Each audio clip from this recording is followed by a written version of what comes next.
Good day, brothers and sisters, Akashians, and everyone listening to this message. I hope you are well and coping down. By the grace of God, I am also very well. We have just celebrated Good Friday and the Resurrection Sunday in the past weeks. I wonder whether we understand what it means to us as Christians. Today's message will help us to know how we are supposed to live as Christians who understand the death and the resurrection of Jesus Christ. But before I share the scripture, let us pray. Our Heavenly Father, we thank you for giving us your Son Jesus Christ to die on our behalf. Help us to understand what his death means to us and what our obligation should be. As I share your word, allow your Holy Spirit to minister unto us. In Jesus' name, I pray. Amen. I'm going to share with you the scripture from Romans chapter 6, from verse 9 to 13. It reads as follows. For we know that since Christ was raised from the dead, he cannot die again. Death no longer has mastery over him.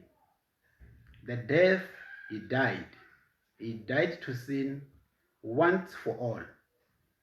But the life he lives to God. Verse 11. In the same way, count yourselves dead to sin, but alive to God in Christ Jesus. Therefore, do not let sin reign in your mortal body, so that you obey its evil desires. Do not offer any part of yourself to sin as an instrument of wickedness, but rather offer yourselves to God as those who have been brought from death to life, and offer every part of yourselves to sin as an instrument of righteousness.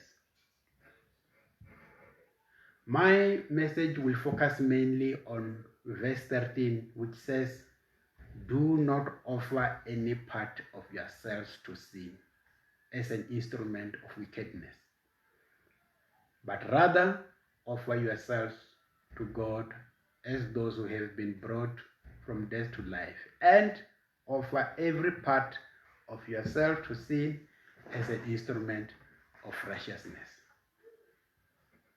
Maybe let me just give you the authorship, audience, days, and theme of this book. The author of the books of Romans is the Apostle Paul. The authors or the audience that he was focusing on is the church in Rome, which was predominantly Gentile with some few Jews. This book was written about AD 57, and the theme of this book is God's plan of salvation for all people, Jews alike. So the title of this message will be as follows: Instruments of Wickedness versus Instruments of Righteousness. Again, it is based on verse 30, which says, do not offer any part of yourself to sin as an instrument of wickedness.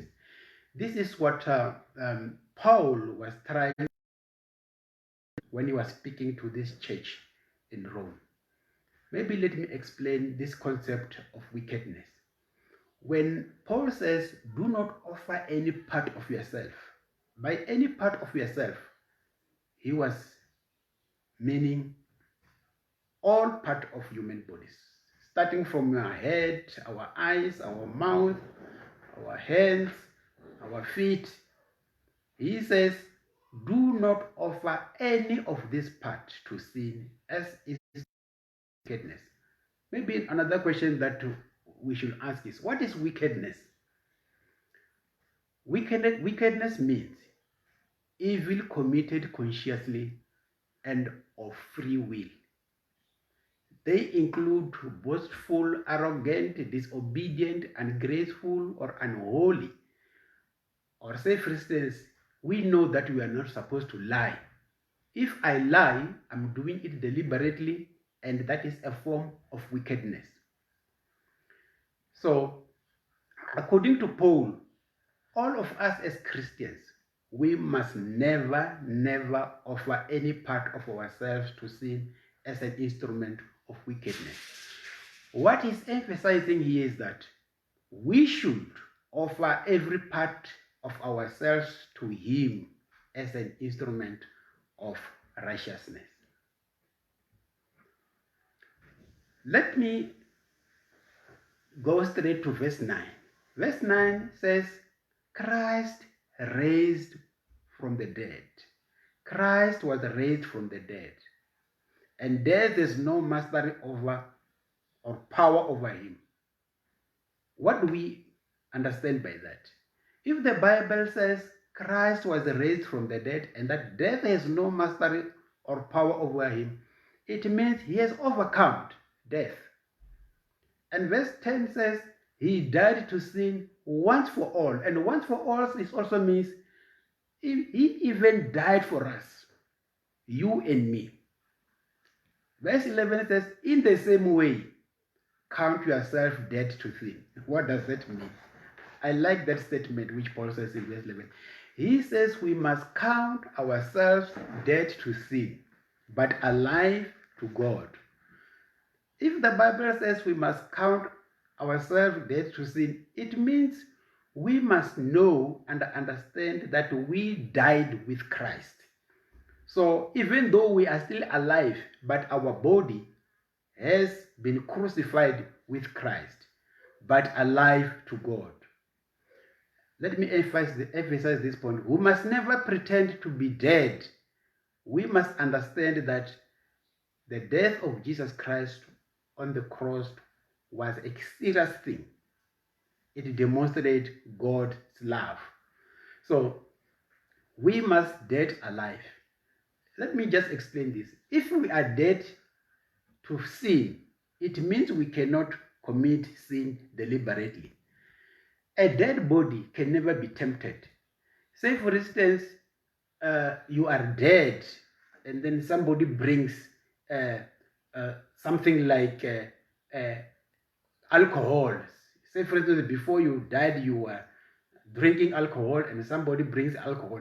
You will never be tempted by alcohol. Why? Because you are dead. So we must understand that we are dead like Christ, or Christ died on our behalf so that we cannot continue to sin. Verse 12 says, do not let sin reign or control over your mortal body. In other words, Paul here was emphasizing the point that we as Christians, especially committed Christians, we must never allow sin to control us anymore. We know that before we became Christians, we were slaves to sins. The devil always tell us what to do, and we did exactly what the devil wanted us to do. But now that Christ has died for us, do not let sin control your mortal body. Now I'm moving now to the verse that I consider to be the theme of this message. Verse 13, it says, do not offer any part of yourself. What is any part of myself? Part of myself or part of yourself starts from your head to the feet. Now, the writer here says, do not offer any part of yourself to sin as an instrument of wickedness. That's the title of my message. Maybe the question is, what is wickedness? Wickedness is evil committed consciously and on free will. They include boastfulness, arrogant, disobedient, ungrateful, unholy. Anything that we commit knowingly is referred to as wickedness. Maybe I should try to explain why or how can we offer part of ourselves to sin as an instrument of wickedness. You know, I read Proverbs chapter 6, verse 16 to 19. I realized that God has already indicated the things that we can do with our parts or with our human bodies that the Lord hates. Let me read for you Proverbs chapter 6, verse 16 to 19. The Bible says, there are 6 things that the Lord hates, 7 that are detestable to him. Detestable means intense dislike. In other words, God dislikes these things.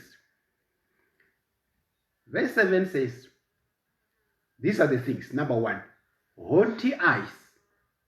Maybe somebody may ask, what are haughty eyes?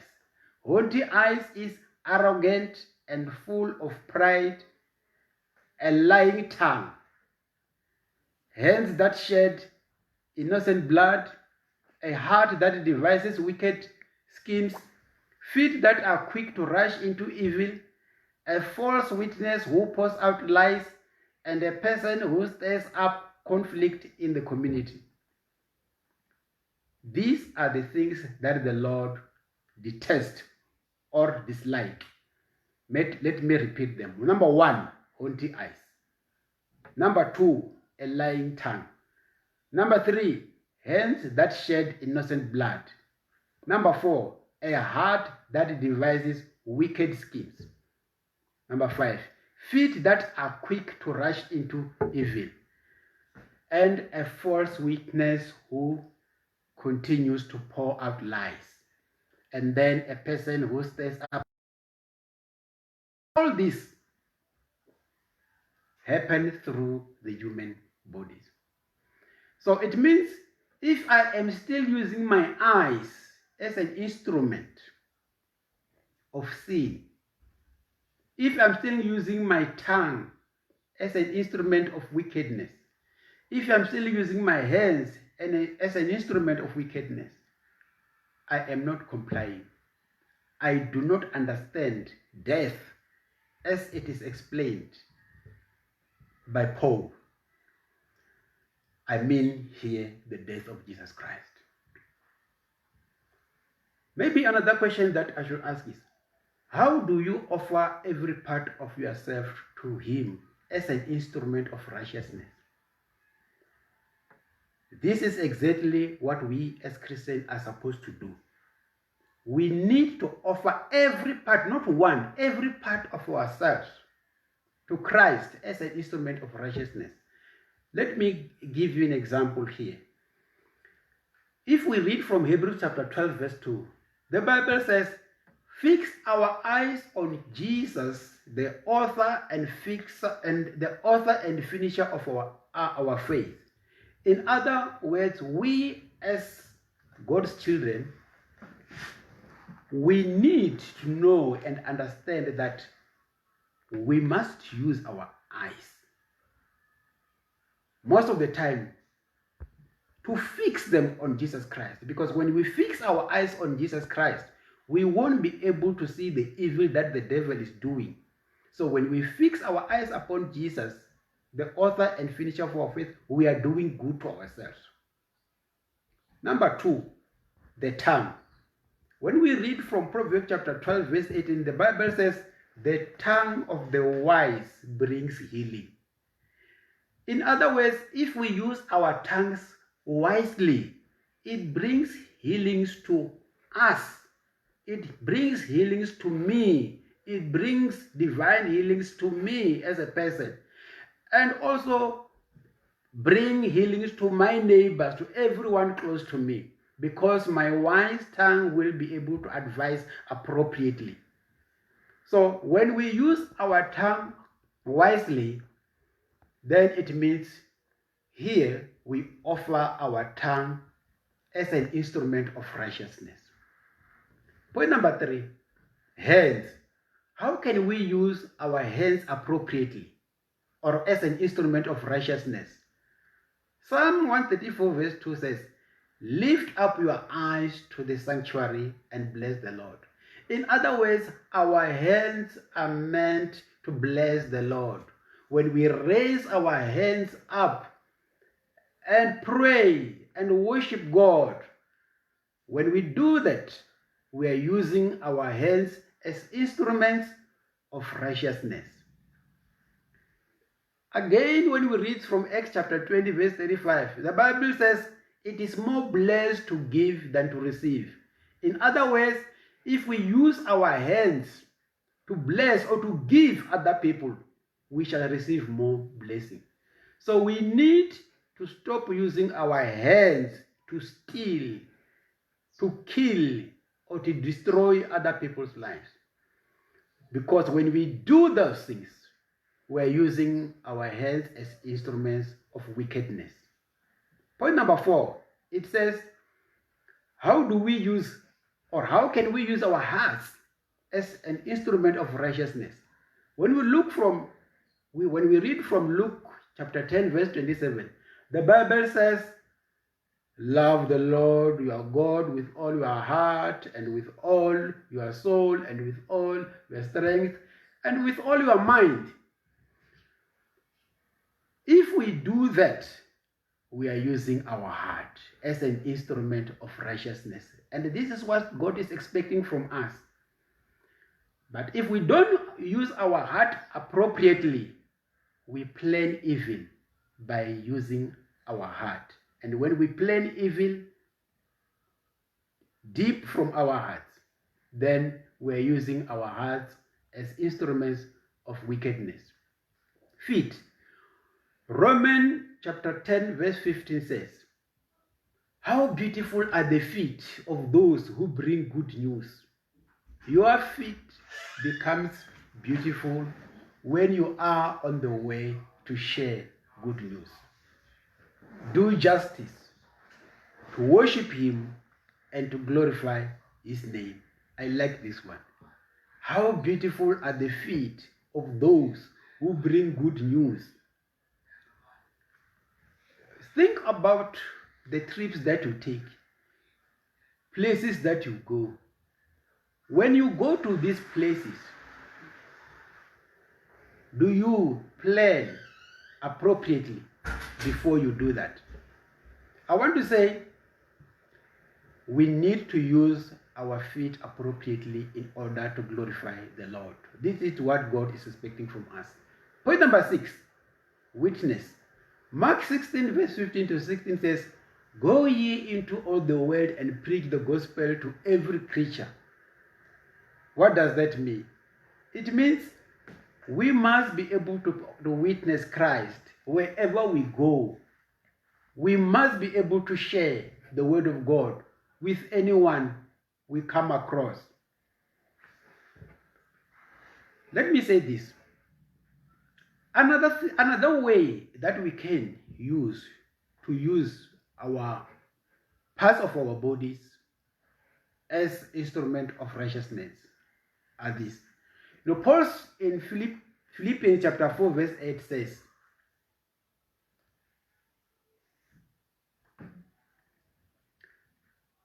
as a man,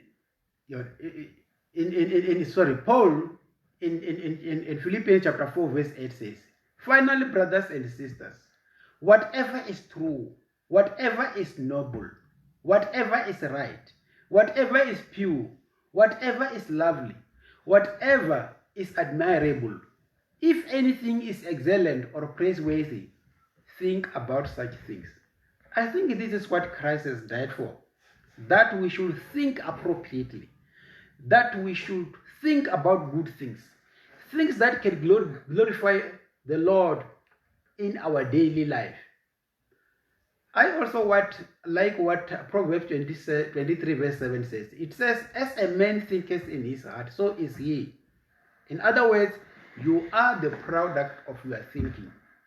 If you can control your thinking, you can control all parts of yourself and continue to glorify God. In conclusion, let me say this. There are many ways we can offer every part of ourselves to Christ as instruments of righteousness.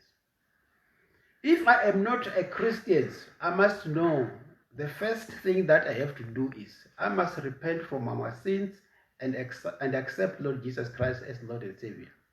Number two, we need to receive the Holy Spirit, acknowledge Him, and obey His guidance and leadership in our lives.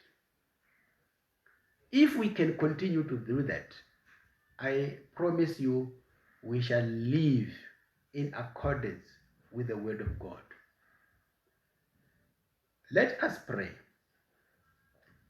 Dear Lord, thank you for your inspired word.